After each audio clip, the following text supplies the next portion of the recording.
Welcome back to another live. We are good to go. Hopefully, y'all can hear me. Welcome. Thank you for joining me tonight for another live. We're doing part 3 of our series.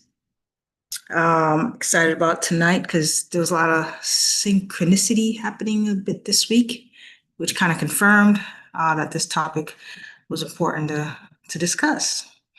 You might hear a little hum in the background. Got the fan going. It is hot, y'all. Hot, hot, hot. There will be no live next week. We're actually traveling back to Southeast Asia. So I'm excited. We're excited to actually go back overseas, back to traveling, back to the nomad life. Me and my partner are really looking forward to getting back into the game. But it has been pretty good just hanging out with family and being stateside for a little bit. Got to spend some time with my aunts. And yeah, can't complain. But we're just going to get started because, you know, and if you're watching on the replay, let me know, as always, in the comments, because, I like to know who's watching post. Because this time I did 8:30 because I usually have a client before this. And last time I did back to back, and I was like really energetically exhausted. So I gave myself the 30-minute grace period to recenter, ground, and come back here and join y'all. All right, so before we dive in, let me just quickly catch everyone up, especially those who are joining this stream, but maybe has missed the previous videos. Because in episode 1, we actually talked about why maybe some of you might be feeling a bit lost right now, that sense that your life doesn't quite fit anymore. And so we explored actually how this isn't actually a crisis. It's a sign that maybe you've outgrown an old version of yourself. And so when you're in that space, decision making becomes actually incredibly difficult. And I hope with that first episode, because I think we often blame ourselves for a lot of these things. And when we actually figure out what's happening, we can give ourselves a bit more grace, patience, and more compassion. Then in episode 2, we actually looked at why decision making feels impossible when you're sort of in that space. And a lot of people think it's just indecision, but really it's that different parts of you want different things and your old decision making methods just not working anymore, right? And it's really important to know which part of you is actually speaking so you can actually give them what they need. And this is very helpful for integration and to help kind of like become more whole, right? A lot of us feel pretty fragmented sometimes. So that video really shed some light on that. And so if that resonated with you, if this resonated with you, you want the full context, go back and watch those episodes 1 and 2. So this series kind of builds on itself, but either way, even if you didn't watch the other 2 videos, you'll still get value by just jumping in today. Okay, so I'm gonna drink some water. Thanks for being here with me tonight. And let's get going. So this brings us to today. Because here's what I noticed. Even when people sort of understand they're in transition, even when they learn new ways to make decisions, they're still waiting. Y'all are waiting. I'm calling y'all out. You're waiting for the fear to disappear, waiting to get more clarity, more understanding, more knowledge, more information. And maybe you're waiting for the right moment to actually take action. And so that waiting, it's not necessarily procrastination. It can feel like it though. There's something much deeper happening, and sometimes your nervous system is probably trying to protect you from. So today, we're going to explore why your brain resists change. Now, I'm not a neuroscientist. I don't study the brain, but there's little parts in here and there that I know. So I'm not an expert, just some things I picked up along the way. And so again, we're going to explore why your brain resists change, even change you desperately want, right? And what actually works instead of waiting for like the big dramatic moment. So if you've been stuck in that waiting pattern, drop a 1 in the chat. you're about to understand why. All right, so let's get into it. So if you catch yourself waiting, again, waiting for the fear to disappear, waiting for the timing to just feel just right, gotta set the mood. Maybe you're waiting for permission to actually take action. I don't know permission from whom, but sometimes we're waiting for some sort of approval. And so I've been thinking a lot about this today, lately, and how we've been sort of conditioned to believe that real change has to look a certain way, has to be dramatic, has to be sudden, something that is worth posting about. Discipline as beauty says one. Yeah, we're all feeling it. This is something that we can all relate to. All right, so in the next few minutes, we're going to explore this again, why your brain resists change, what's actually happening to you when you feel stuck in that waiting pattern. It's like that limbo, right? And what it actually, and what it looks like when ordinary decisions actually carry more weight than we think. Okay. I had someone tell me recently that they kind of felt like they were living in slow motion. They weren't really depressed. They're kind of a bit more in a funk, but they were kind of like checked out, right? Just kind of going through the motions, like they're just watching their life happen instead of actually living it. I'm not sure if that sounds familiar to some of y'all, but they kept saying that they needed more clarity before they could actually make any kind of real change. So they needed more certainty about what they wanted. They needed more courage, right, to take that action. And what actually shifted things for them wasn't some sort of like magical breakthrough moment. It started with something like so small, it's like so ridiculous. And I always bring these small practices to my clients, and they just don't believe me. I say this over and over again, but it's like so small, like you just laugh at it. And so one of the practices that we discovered for her to just do is just have dinner. Every time she has a meal, don't watch anything. Don't watch TV, don't scroll on your phone, no distractions, just focused on eating. And because what she was realizing is that each time that she ate, like she just doesn't even remember what it tasted like. So when she began doing that and in that quiet space, she started to notice something, how they were actually feeling about their day, how they're feeling about their evening. Small preferences that they've actually been ignoring for like years started to come to the surface. So from there, they began making choices based on what felt true to them, what they felt connected to, instead of what felt expected, right? She didn't make any big moves, just that one tiny decision. And so here's what I'm learning. Your soul doesn't speak in these grand gestures. It kind of just like whispers, right? It just says these little tiny voices, says these little things. It makes nudges, right? It makes tiny suggestions and tiny course corrections that most of us dismiss as significant. If that sounds familiar, you know that feeling when you feel that nudge, but you totally do the opposite, right? I definitely have been there a few times, and you reroute and reroute, and then you finally like come full circle, and you're like, man, I knew I should have done that, right? And so the big moment that you're waiting for, I'm sorry to say, it's not coming, y'all. Not at least the way that you think. But the small moments where you can actually choose to honor yourself, they're happening right now, right? Drop a two in the chat if you've been waiting for your big moment to arrive and you're just kind of still waiting. My cousin's home, guys. So, you know the drill. It's actually a little early. Maybe not so much. I'm a little late. So we tend to romanticize change, right? We celebrate the day someone finally quits their job, but we never talk about the Tuesday morning 3 months earlier when they first couldn't bring themselves to even check their emails, right? There's always a buildup that's happening. And we talk about the breakup that maybe changed their whole entire life, but not the months of small moments when they realized they've been they haven't been really happy, right? They haven't been really feeling it. They haven't been felt connected.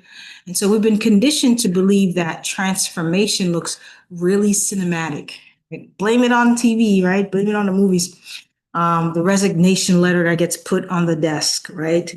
That one dramatic conversation, the big overseas move, right?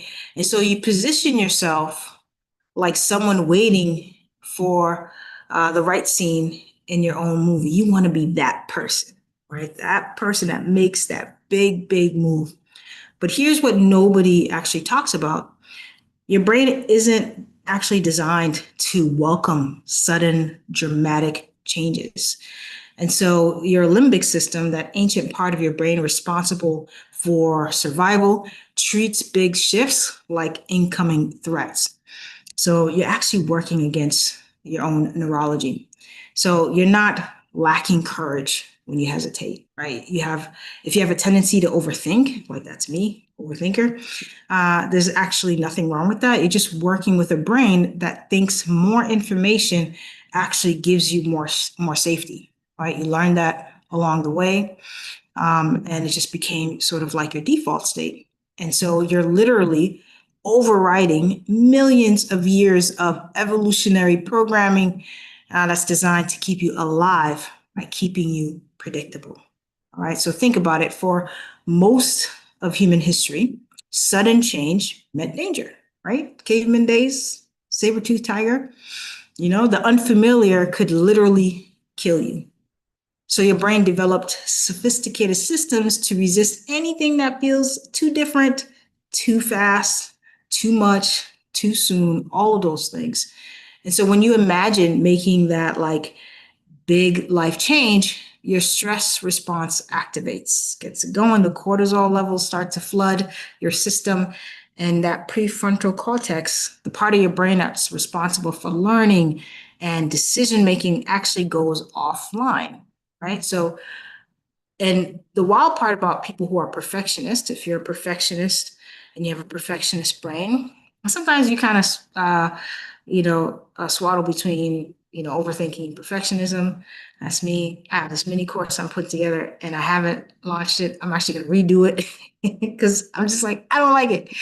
But maybe that's my perfectionist side, but eventually I'm just going to, just launch it. But I don't know which one, if you're, type of one in the chat if you're an overthinker, and type of two in the chat if you're a perfectionist, and type of three if you're a little bit of both. But anyway, so perfectionist brains actually have way more gray matter in the mistake catching area of the brain. So basically, you're walking around with an overactive alarm system that spots every potential problem. So while you're waiting for permission, courage, or even, the perfect timing, something sneaky is happening. You start dismissing the small choices that are right in front of you, right? For example, taking the stairs sometimes feels too insignificant. Saying no to maybe some sort of social obligation that you said yes to doesn't really count as real change. Maybe choosing rest over productivity seems selfish. And so you're treating these moments like they're beneath the level of transformation that you're seeking. You're like, that's not real transformation. I need to see real progress, right? You're looking for that big, swift moment. But here's what's really happening though, like you're practicing being someone who dismisses their own preferences, someone who doesn't always trust their instincts. So every time you sort of override that quiet voice saying, actually, I'd prefer this, you're literally strengthening neural pathways that prioritize external expectations over internal knowing. So it's like taking the stairs doesn't seem like a big thing, but you do it enough times, your body's going to feel it, right? What was the other example I gave? Yeah, so saying no once, twice, maybe three times in a month, you're pouring back into yourself. You're increasing your energetic capacity, and you're also just honoring how you feel. So over time, that's gonna give you more confidence, right? So it's not like the big things; it's just little tiny moments that you do in between. I see the chat moving. Hey, Ken, it's always good to see you back. So when am I writing a book? I've been working on a book, but we'll see. We'll see. Uh, Definitely an overthinker. We'll collect all the information, still don't make a move. Listen, girl, I've been there. I know exactly what that means. have like, when you create the Google files, the Google Drive folders of all the things, all the ideas, the someday file, right? I definitely have those and have collected those over the years. So I definitely understand. But so the consequences of like waiting aren't necessarily dramatic either, right? You don't just blow up your life overnight. Instead, you chip away at yourself slowly in ways that feel kind of reasonable, actually, right? You say yes when you mean no because it's easier than explaining yourself, right? You maybe like are in conversations and you're kind of like saying yes to things that drain you because conflict actually feels harder than compliance, right? You put off what matters most because urgency always seems to belong to someone else's agenda. So over time, you actually become incredibly skilled at managing a life that doesn't fulfill you. And you actually get fluent in a language that earns approval, but not intimacy, right? And you get expansion, but not peace, right? So, and when you finally try to articulate what you truly want, the words feel a bit foreign to you. I actually had a client that I was meeting with earlier finally was able to share with her partner that she just wanted some alone time. And it was a difficult request just because of a long history of caretaking and overgiving. And even when she stepped into that moment of just having that 2 hours to herself, it was uncomfortable, right? And it's gonna feel uncomfortable, especially when you begin, because it's like your nervous system's like, wait a minute, this is new for us. And sometimes guilt will come up as you begin to make these agreements with yourself, right? Because you've gotten so skilled over time saying the right things that you've lost connection to what's actually true for you. And so you find that you become an expert at living someone else's life. Then at some point, it all stops working. Like you can only do that for so long before it just kind of like consumes you. But if you're recognizing those patterns in yourself, mini course is coming. There is a wait list that you can join so you can get notified. It's free. Especially if you're dealing with the kind of resistance that we're talking about, fighting against it. And also there's a bunch of other resources that you can check out below. But when we look at the entire self-help culture, it reinforces this waiting pattern, right? Sometimes it says, go all in, take the leap, you know? And sometimes maybe that's not you. Maybe you're not an all go all in kind of person, right? It almost seems like transformation only counts if it's worthy of some sort of motivational soundbite, right? But here's what they don't tell you. When you large behavioral changes, again, activate your stress response systems and they flood you with the cortisol and it disrupts your very brain functions you need for learning and adaptation.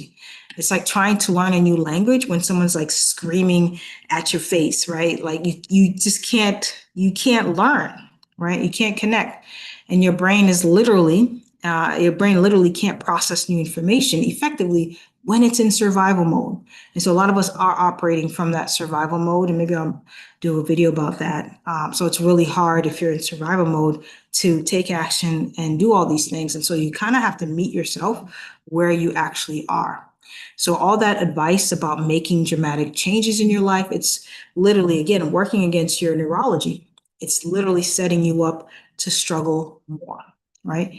When I left my job, packed up my life and moved across the world, it looked like a bold move from the outside. And this happened in increments. It wasn't all at once. And I had friends, who called it brave and they said it was inspiring. And in some ways, sure, it was. But it took courage to kind of step into that unknown and just leave behind all that was familiar for me. And so, but what no one saw was like the anxiety that was still living inside of me, the depression that I was still dealing with, the restlessness feeling in my body that just didn't disappear with just a change of scenery, right? Moving continents didn't suddenly make me feel more whole or grounded. It took actually some time, a few years, for me to find that space. And so when I moved, I still carried the same fears, the same inner resistance packed right along with my suitcase. Wherever you go, there you are. Because big moves can only change so much. They shift your environment, your routines, your external circumstances, but what really changes who you are happens in the small decisions you make every day. So the quiet moments where you choose to really just be honest with yourself, to set the boundaries that you know you need to set, to listen to what you truly want instead of what you think you should want. And so those small decisions reshape eventually your self-concept. They change the way that you see yourself at your core. And that's where real transformation actually lives. Let me know if that makes sense. And of course, if you have any questions, drop them in the chat. So your brain's habit center, it's actually called the basal ganglia. I am not a brain expert, but this part of the brain, it strengthens through repetition. I like to bring this up because, again, we often blame ourselves for a lot of things. And sometimes it's just the way our brain is wired, right? And so this part of the brain, it's like a muscle that gets stronger every time you use the same neural pathway. In other words, whatever you practice becomes your default, and your brain just gets really good at whatever you do most often. And so real transformation happens through neuroplasticity. And maybe you've heard that term before. It's just a fancy word for how your brain rewires itself and how it adapts to different things. And so lasting change comes from those small, consistent steps, right? Not the dramatic stuff that just activates every defense mechanism that you have, right? We don't want to be activated in that way, right? So if you think about how you learned how to drive, like you didn't just jump on the highway, right? I hope you didn't. You started maybe in an empty parking lot, you practicing one skill at a time until you got the rhythm, until it became automatic, right? So your brain builds competence through repetition and not drama. Okay, so the same principle applies to life changes. Your nervous system learns to trust new patterns when they're introduced gradually, small, microwaves, in a way that doesn't trigger your threat detection systems, right? We don't want to activate our nervous system in that capacity, right? So do me a favor, if my channel has brought you any value at all, please like, subscribe, and share this video. It does help to grow the channel, and it means a lot to me. So take a moment, just hit the like button. I appreciate it. All right, so there's another layer to this waiting pattern that's a bit more subtle. Sometimes we use spirituality itself to avoid the messy work of being human. I definitely went through that phase when I was going through my own sort of spiritual awakening where I was like, man, this human life sucks, right? I went through that whole thing. And all I did was come back to myself after all the things that I did. And it was like, just back to simplicity, right? There's actually a psychologist, his name is John Wellwood, where he called this spiritual bypass, which a lot of you have heard this before, where you use spiritual concepts to sidestep the ordinary struggles of growth. So instead of dealing with the practical reality of change, we wait for enlightenment. We wait for the universe to give us some sort of sign before we can actually move, right? You know, you've heard the term like everything happens for a reason. And, I say that myself, and sure, it might be the case, but we still actually need to take action. Yes, and it's always a yes, and, right? But every wisdom tradition teaches the same truth. The sacred is hidden in the ordinary, right? There's this story about the Zen master and a student. The Zen student says, before enlightenment, what happens before enlightenment? And the Zen master says, chopping wood, carrying water. Then the Zen student says, okay, well, what happens after enlightenment? And the Zen master says, chopping wood and carry water. And that's what I realized on my journey. Like, I felt different, but things just got simpler, right? There was not this dramatic overhaul. And so it's not that dramatic moments don't matter. It's that they're not where the transformation actually lives. They're where transformation actually gets revealed after it's already been happening in sort of the quiet spaces between the thoughts and the small choices where nobody else sees, right? So real change often feels like a relief, like you're finally doing something that makes sense, not dramatic, but it just feels like you. It's true to you, right? Let me grab some water, check the chat. Thank you all for being here tonight. Hopefully this all is making sense. And I hope that it inspires you by the end to get moving, right? Even if it's so tiny. All right. So while you've been waiting for that big moment, a lot of us are waiting for that time 3 years from now, 4 years from now. If you have a plan, that's different, right? Let's say, I plan to quit my job in 2 years. These are the things that I have set up. Cool. But if there's no plan behind it, right, then we're just kind of like waiting for like something to just say, hey, it is time. And so while you're waiting for that big moment, your authentic self has been speaking to you every single day, not with like loud fireworks or anything like that, but with gentle nudges that, again, you might have overlooked. And so those moments, they feel really small, maybe even invisible, but they follow what scientists call the compound effect.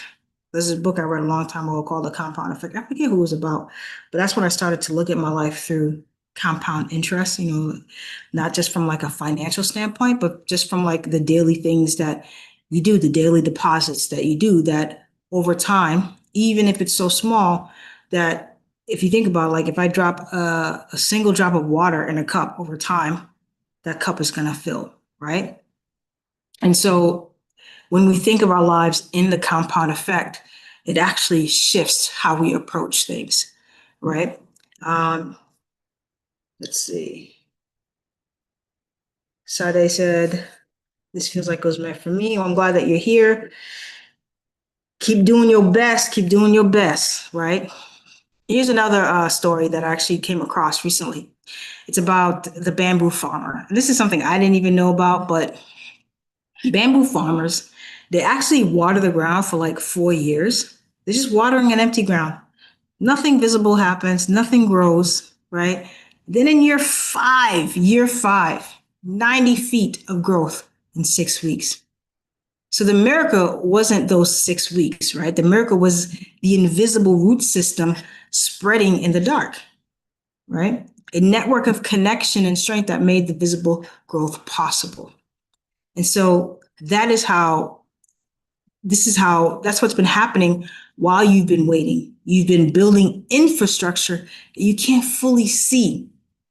And this is why it's important to have a bit of trust in yourself and the divine, whatever that is to you. Because things are working in ways that you can't fully see yet. And just trust as long as you're, making the steps that you will enjoy the fruits of your labor, right? Let's see, where am I? All right, so your authentic self isn't waiting for some perfect moment to reveal itself. It's been offering you micro revelations all along, right?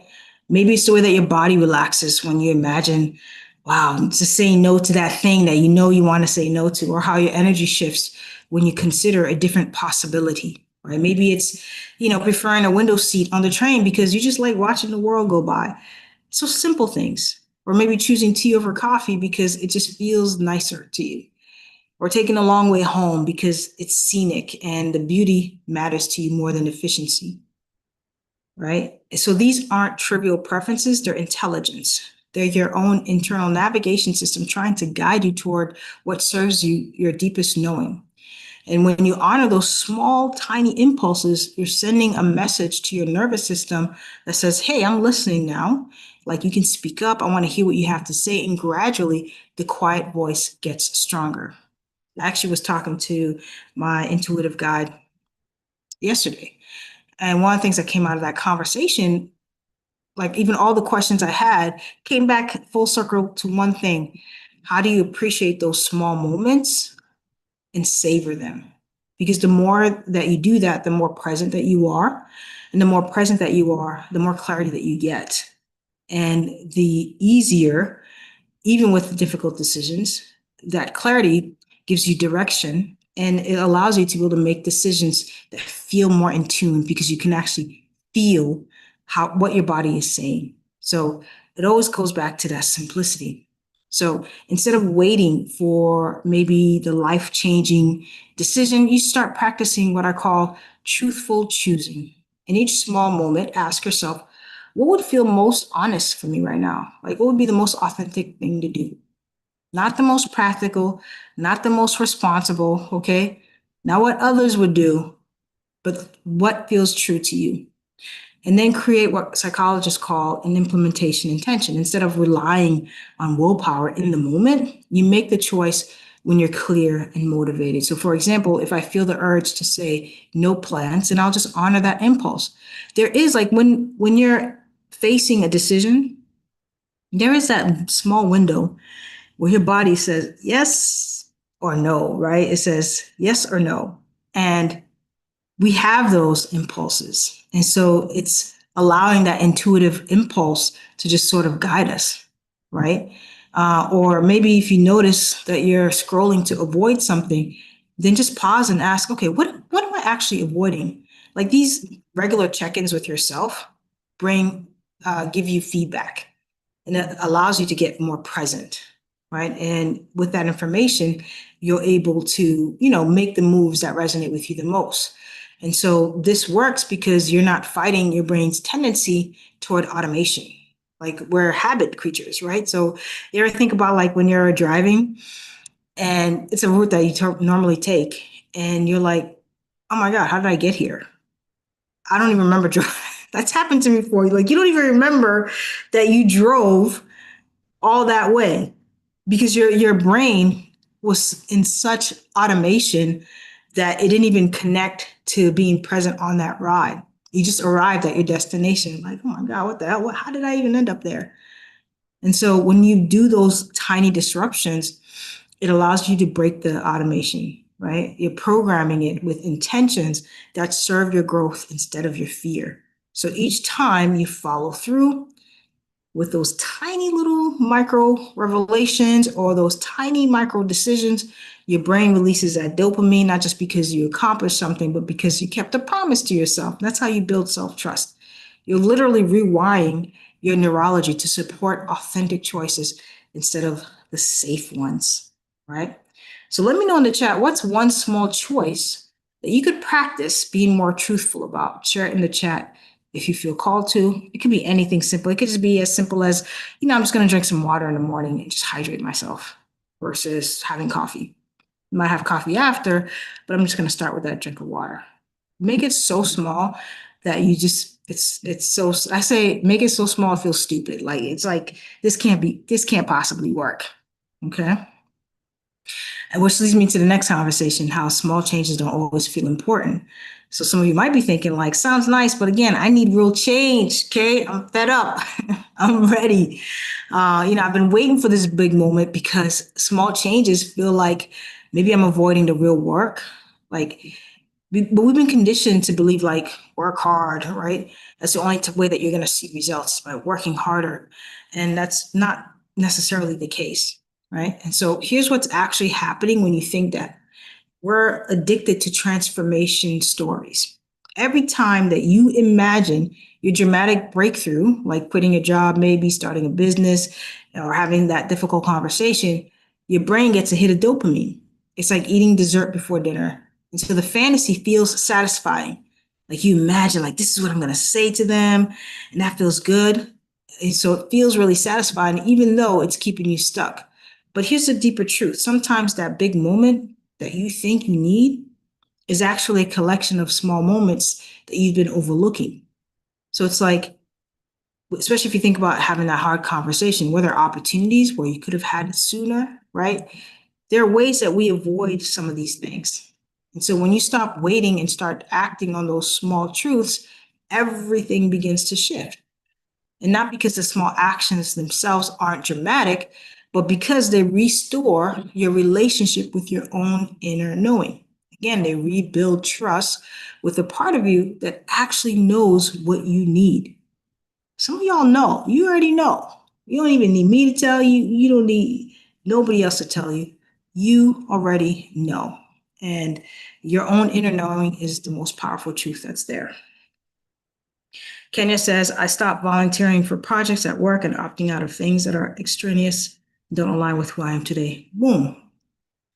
Bingo. That's how it starts. And the more that you honor that, literally you are changing even your nervous system state, because now you're not all stressed out or anticipating not wanting to do this thing. That's so much energy that you could be rechanneling to something else versus towards the thing that you really just don't want to do. And there are some circumstances where there are things that we might have to do depending on what it is. So it's like, okay, how do I change my relationship with this thing that I might have to do? With the keeping in mind that like everything is temporary, right?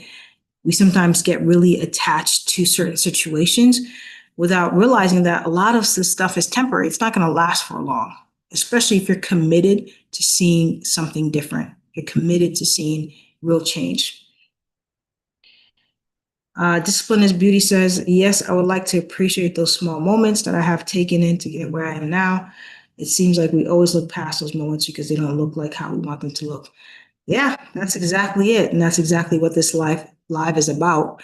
It's like, how do I look at these things a little bit differently and appreciate them more for what they are? Because that's where it starts. It's like that whole saying that says like, life leads you breadcrumbs. And so like, have we been picking up the breadcrumbs? Have we stepped over the breadcrumbs looking for the loaf? Um, so there's this old story about another student who asked his teacher. The student would say, when will I be ready to teach others? The teacher says, when you stop asking that question. And so the student was all confused, but how will I know I'm ready if I don't ask? And the teacher just kind of smiled and said, readiness isn't a destination that you arrive at. It's a quality that you actually embody in each moment of choosing to show up authentically. Okay. And so this applies to everything that you've been waiting to feel ready for. So you're not going to wake up one day feeling completely prepared to maybe change that career, maybe end that relationship, or even start something new. Readiness emerges through these micro practices that we're talking about, right? Through showing up for those small moments of truth, through building evidence that you can actually trust yourself to handle whatever comes your way. And so the question isn't, am I ready? The question is, what would I choose if I trusted that I could figure it out as I go? Like, how would I make decisions if I fully trusted myself? How would I make decisions if I just know and I have this confidence that, it's all going to work out, right? How would I show up differently? It's something to think about. All right, so here's what I want you to experiment with over the next 7 days, next week. Instead of waiting for the big life-changing decision, practice, again, what I'm calling micro-truthfulness, right? Each day, check in with yourself. What would feel most authentic to me right now? Then just act on it, even if it seems so insignificant, okay? Maybe it's ordering what you actually want at the restaurant instead of what looks appropriate. Maybe, again, it's taking a different route home because it just feels more spacious, gives you a bit more time so that you can delay getting home, maybe, right? Maybe it's turning off all those notifications without giving a reason, right? And so track some of these choices, not your big goals or dramatic plans, just these small acts of self-honoring. Tracking your progress actually triggers your brain's reward system. It gives you that little hit of satisfaction that makes you want to continue. And those who likes checklists, when you cross that off, you're like, check it off. You're like, boom. And that makes you feel motivated to continue. So find whatever reward system that works for you. And let's just see how it goes. Get curious and see how it goes, All right. So what you're really doing is just building, again, that muscle of self-trust. A lot of people, and I hear this a lot, that they just don't trust themselves to make decisions. They don't trust themselves to handle whatever comes up. But how do you build self-trust? This is how you build it, right? Every time you honor a small preference, you're proving to yourself that your inner knowing is worth listening to. So you start today, not Monday, not next month. Start even tonight, right? Practice honoring one authentic impulse each day and notice how acting instead of waiting shifts your energy, your confidence, your sense of possibility, right? As long as it don't do harm to you or anyone else. I ain't telling you to do nothing too wild out there in these streets. I'm just saying, just honor that initial impulse, right? That first choice that you feel. And so you're not just taking action, you're becoming someone who doesn't need external permission to know what's right for them. And that, when you do that, it just kind of changes everything. It changes your internal landscape and also your external landscape.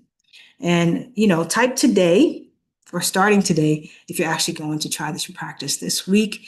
Come back and let me know. You always can send me an email and let me know how it's going, or leave it in the comments and say, hey, I've done it. It's been 7 days, and I'll definitely respond to the comment. All right, here's what I want you to remember. The big moment you're waiting for, again, isn't coming, so I have to hit that. I have to hit that home.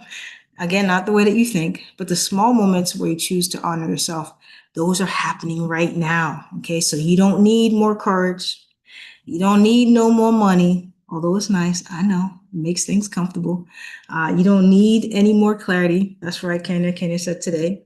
Every ordinary moment is an invitation to stop performing and just start being yourself. Not through these grand gestures, but through quiet acts of authenticity. And the moment that you've been waiting for is this one, and this one, and this one, and the next one, right? So if this conversation resonated with you, I want to offer you some support for this journey. I do have that free mini course. It's called How to Finally Get Unstuck Without Becoming Someone You're Not. It goes deeper into working with your own resistance patterns instead of fighting them. The link is in the description. You can get on the wait list. It's totally free. And for those who are ready to do a deeper dive, I'm launching the Resistance Reset. The second cohort starts in September. It's an 8-week live coaching journey to help you take aligned action without overthinking. You can find the details in the description. All right, so drop a 1 in the chat if you're ready to stop waiting and start honoring those small truths. Again, I'm reading your comments, so share what landed for you. Know that your life is reshaping itself, right, around who you really are through 1,000 small true choices. And so the neuroscience supports it, ancient wisdom teaches it, and your heart knows it. It already knows. So I really want you to stop waiting for the big moment, stop waiting in general, unless it makes sense, and just start honoring the small choices that are already in front of you. And if you found value in this video, show me some appreciation by liking and subscribing. Share this video with your peoples and hit the notification button so you don't miss the next video. Again, there's no live next week because we're going to be traveling, but maybe I'll drop something along the way. But thank you for being here tonight. I really appreciate y'all. It's a little late. And as always, I'll just see you on the other side of change. And thank you for watching. Bye, y'all.